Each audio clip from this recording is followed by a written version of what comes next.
pessoas subjugam a menstruação feminina, o ciclo menstrual feminino, o processo de menstruação da raça humana e acreditam que isso seja simplesmente uma descamação endometrial sem a menor importância. É um dos fatores mais importantes para a saúde feminina e não à toa para a saúde do sistema imunológico. O sistema imunológico feminino é diferente em vários aspectos do sistema imunológico masculino, principalmente por conta da regulação dos hormônios esteroides em decorrência dessa flutuação dos hormônios durante o ciclo menstrual.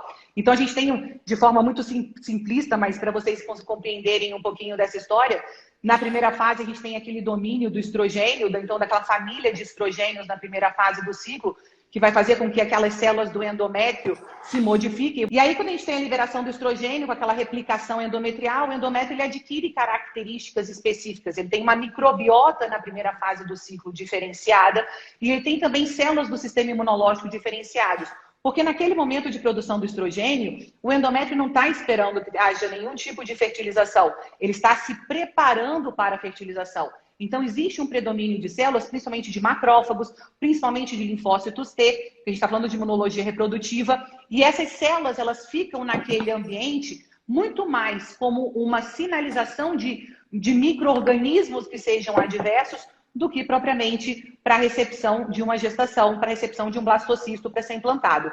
Ao contrário, quando depois da ovulação o corpo lúteo começa a produzir a progesterona, e isso é imediatamente após, a gente tem uma janela de implantação muito pequena, entre o 21º e o 24º dia, existe uma migração maciça de uma linhagem de células do sistema imunológico, principalmente as células natural killers, as células uterinas natural killers, a gente daqui a pouco pode falar, porque elas são bem diferentes, fenotipicamente bem distintas das células NK séricas, que as pessoas costumam, inclusive, utilizar nos exames de rotina para fertilização, por exemplo.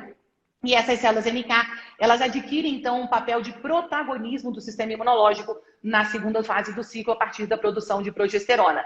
E essas células NK, então, tem que ter um predomínio entre um painel de células do sistema imunológico de equivalente a 70% das células que se encontram dentro dessa decídua que foi modificada.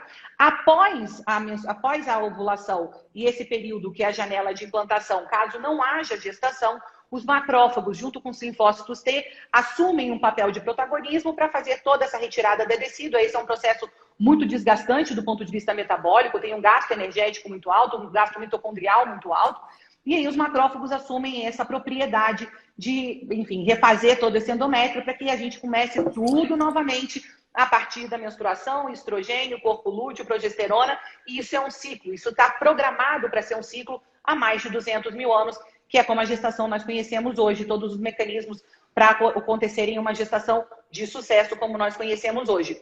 Ao contrário, no entanto, se nós temos uma gestação que acontece, as células NK, então, assumem um protagonismo e é por isso que elas devem estar presentes no endométrio nessa segunda fase do ciclo. E essas células NK, mudando esse fenótipo em relação às células NK séricas, elas têm o papel de reconhecimento do blastocisto, do reconhecimento de trofoblasto e para permitir que haja invasão do trofoblasto, porque a placentação humana é uma placentação extremamente dependente do metabolismo materno. Ela tem que invadir o miométrio, a gente invade, a placenta tem que invadir 1/3 do miométrio, e que para isso aconteça tem que haver uma sinalização imunológica. Primeiro, de aceitação desse blastocisto, que agora é um conjunto de células semi-halogênicas. Então, a gente tem parte do material materno e parte de material paterno. A gente tem que lembrar, então, que esse é o termo semi-halogênico. E esse material semi-halogênico tem que ser reconhecido e tem que ser permitida a penetração dos trofoblastos